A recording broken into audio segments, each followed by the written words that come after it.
Up next on Line TV, Marley Snow is off to the races with a story on track, and a brand new Lion of the Week with someone from a new club here on campus.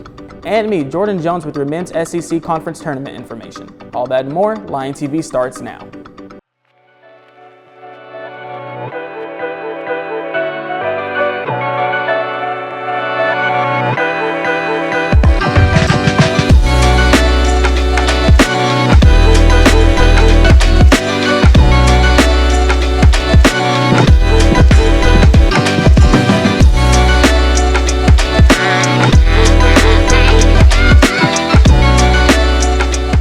Good morning, Searcy High. Welcome back to another episode of Line TV. I'm Eric Crowley. And I'm Robert Covington. Let's start with some morning announcements. Seniors, Jocelyn's will be coming next Wednesday, March 19th from 9:30 to 11 a.m. to deliver graduation supplies.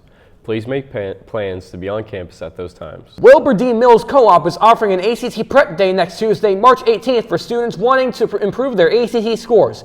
Due to scheduling activities going on this week, this will be available for juniors and seniors only. There is a sign-up sheet in the counselor's office. Please email Mr. Hughes if you have any questions.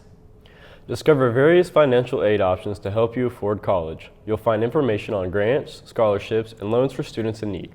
The event is Tuesday, March 18th from 7 to 9 p.m. at College Church of Christ in Searcy. Learn about available financial aid opportunities and meet with university representatives. Unity Health is pleased to offer the CAMP program next year. It provides a personal experience with some of the possible careers and what they can look like in practice. Some of the eligibility requirements are to be entering 11th or 12th grade in the fall of 2025, have a GPA of 2.5 or higher, and to write a 100 to 150 word essay about why you're interested in attending camp. Application forms included. All required additional documents must be completed and turned into Unity Health by Monday, March 31st. If you need assistance with formal attire for prom, you can schedule a prom closet shopping appointment by completing a Google form or emailing Miss Dacus at sdacus@searcyschools.org, or you can email Miss Bailey at bbailey@searcyschools.org. The senior track members want to take their final high school season out with a bang. Marley Snow has a story about how the track team went to have an incredible season. Track season has just begun, and our SHS track team has been training very hard every day for this year's season. They are very determined to make this year a year of improvement and development to better them for the years ahead. This year we've just been practicing a lot even before track season started. Wade Moore and I had a few practices with Coach McCoy just on our own to get prepared for the season.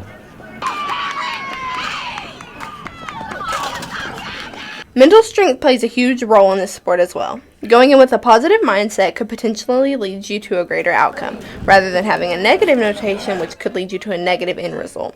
Believing in yourself and knowing others do as well will push you to give your all and strive for greatness. Well, my main event's the 400, and that's probably my best race. I'd say I'm good at being able to stay fast for a long time, is how I describe it. I think it really challenges me. It's a gritty race. You got to really dig deep from within and just try to pull out a win, like just mentality. Track is a sport of growth. The slightest change can make such a difference in your abilities and can lead you to a better outcome. A major goal most athletes have in track is to better their event time, and to do that you must train hard to improve yourself. I hope to break a few school records this year. I have one school record in the triple jump, but I hope to get the 300 hurdles and the 110 hurdles, and hopefully the pole vault. But I just like that it's not a team sport. You can't blame somebody else if you mess up. It's you versus the man next to you, and you just got to do what you got to do to win. Coach McCoy will make me do way more than I think I should do for a warm-up, but it always gets me right. That's about it. In track, there are many options you can proceed with. Whether you prefer to run, throw, or even jump, there is an endless amount of opportunities for all preferences. With some being more common than the others, the expansive genre of each event is sure to fulfill your aspiration.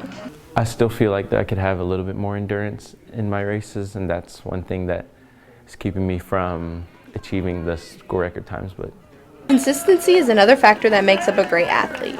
Training daily and pushing to be better is a good training technique to make up a better mentality. Having set goals you strive to reach shows your passion for the sport and how determined you are to reach your goals. Yeah, most of the time during races I focus more on getting a PR than trying to beat someone, also because I'm just trying to get that school record time, so that's my main goal. Our track team has worked so hard for this season, and we are glad that they are able to show everyone what they have been training for. We wish them the best season and many more to come. Now let's send it back to the news desk. Thanks, Marley. We wish the track team the best of luck.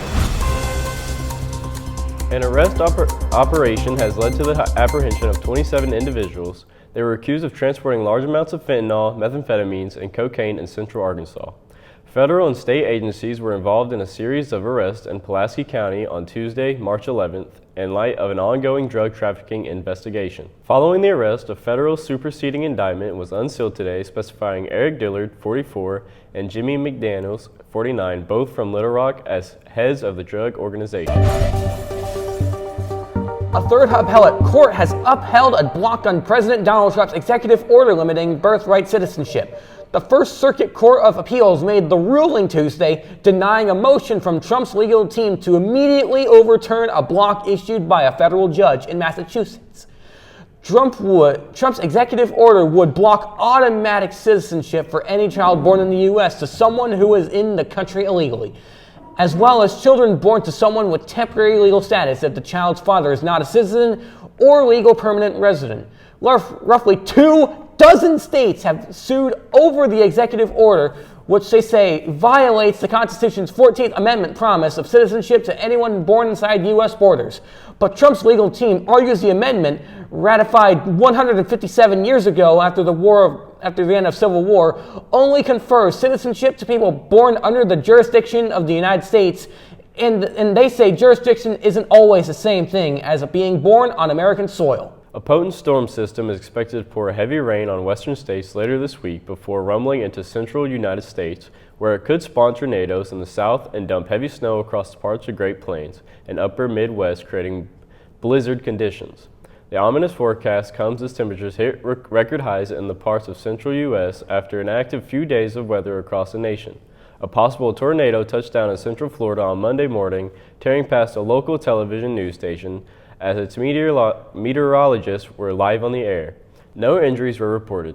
In Texas, thunderstorms on Saturday toppled semi-trailers on Interstate 35 in Texas and flipped over a recreation vehicle at Texas Motorplex, drag racing strip south of Dallas, killing a man inside the RV. I really hope that storm system doesn't come down on us. Me neither. I really don't want any more extreme weather, especially how chaotic last month was.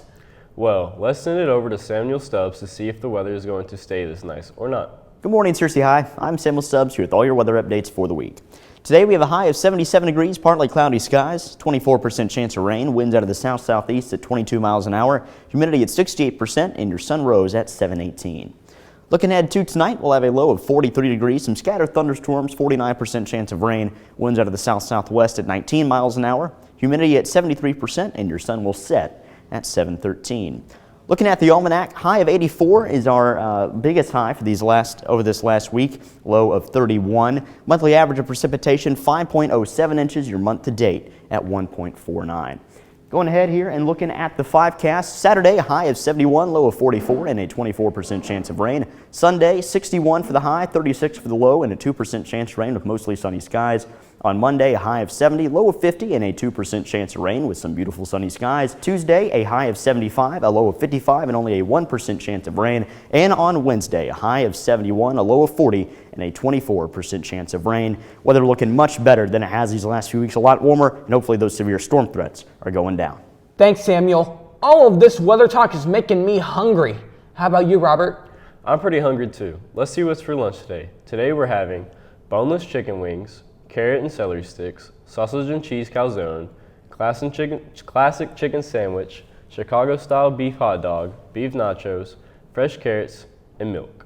That sounds delicious. Be sure to thank the lunch ladies for their hard work. The Tabletop Society has been featured a lot here on Lion TV. Yup, and it just so happens that Kat Bremen is interviewing one of the group's members for Lion of the Week today.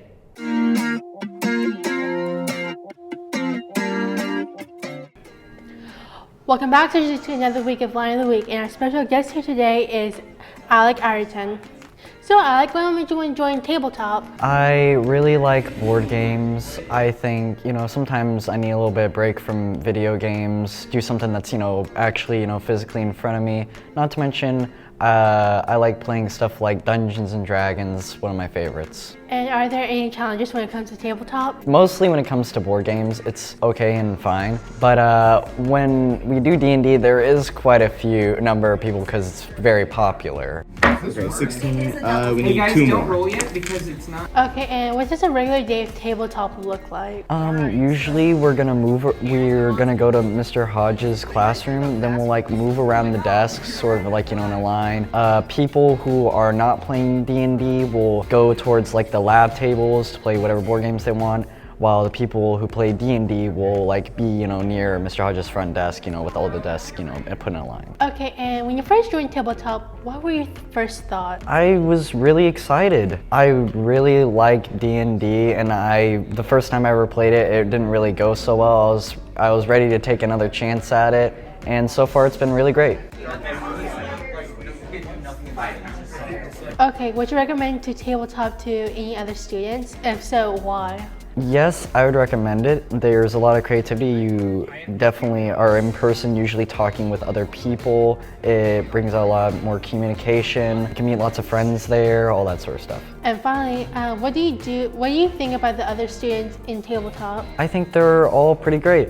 They're nice, kind, they're well-mannered, and it's just a lot of fun to play with them, in board games. Unfortunately, that's all the time we have in this week's Line of the Week. I'm Kat Bradman. I'll see you guys next week, Cersei.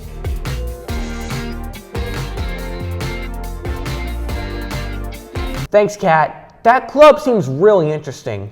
Have you managed to get caught up on the state championship so far? No, sadly, I haven't found the time. Thankfully, Jordan Jones has how you can catch it all in the action right now in sports.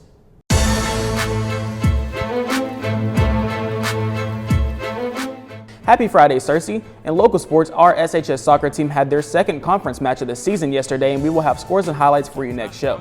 This past Wednesday, the SHS boys soccer team took on Batesville Southside at home, where the boys would cruise by another win 5-0. Goals including 3 goals from David Montano, 2 goals from Lawson Faulkner. The next track meet for our SHS athletes will be on the 20th of this month at Heber Springs. This meet will mainly be for our athletes who run the relays. The 5A state basketball tournament will conclude this weekend, and here are your matchups for the state championship titles. The Greene County Tech Lady Eagles will be taking on the Farmington Lady Cardinals later today, which looks to be an exciting matchup between two heavily successful teams. Both teams haven't lost games throughout the tournament, and both teams also have been undefeated since the start of January. Ben will take on Maumelle, and as for Ben, they also haven't lost a game since January while having some close calls during the tournament. Maumelle has only 1 loss during the conference season, but has been making statements throughout the tournament all season long. All 4 of these teams have multiple D1 athletes within them looking to cap off their high school year with the state tournament championship. In national sports, college basketball has its conference tournaments going on, within teams looking to claim titles and even make spots within the NCAA tournament. Inside the SEC's tournament, the 9th-ranked Arkansas Razorbacks took revenge against 16th-ranked South Carolina with the help of Travion Brazil, who would have 16 points, who led all Hogs and all scorers, who would pick up the win 72-68 for Arkansas. They will also move on to the second round and take on Ole Miss. 13th-ranked Texas took on the 12th-ranked Vanderbilt, where Trey Johnson would continue to be an outstanding Longhorn, leading all scorers with 19 points while playing 38 minutes the entire game. Texas would cruise by with their first win of the tournament, picking up the win 79-72, and they will also face off against Texas A&M during the second round. 10th-ranked Mississippi State took on 15th-ranked LSU, where the Bulldogs would continue to dominate their in-season schedule, with Josh Hubbard leading all scorers with 24 points as Mississippi moves on to the second round, picking up the win 91-62. Mississippi State will take on Missouri in the second round of the tournament. The last matchup of the first round included 11th-ranked Georgia taking on the 14th-ranked Oklahoma Sooners. Jeremiah Fears will be hot on both sides of the floor all game long, filling up his stat sheet with 29 points, 6 rebounds, and 2 assists. The Sooners move on to the second round and will face off against Kentucky, as the Oklahoma Sooners picked up the win with a score of 81-75. That's all the sports updates I have for you today, Cersei. Have a great weekend, and now let's send it back to the news desk. Thanks, Jordan. Unfortunately, that's all the time we have left for today's episode. Don't forget to subscribe to our YouTube channel at Cersei High Lion TV. And to follow us on X at Lion TV, Instagram at Cersei Lion TV, and on Facebook at Cersei High Lion TV. Signing off, I'm Robert Covington. And I'm Eric Crowley. Have a great weekend, Cersei.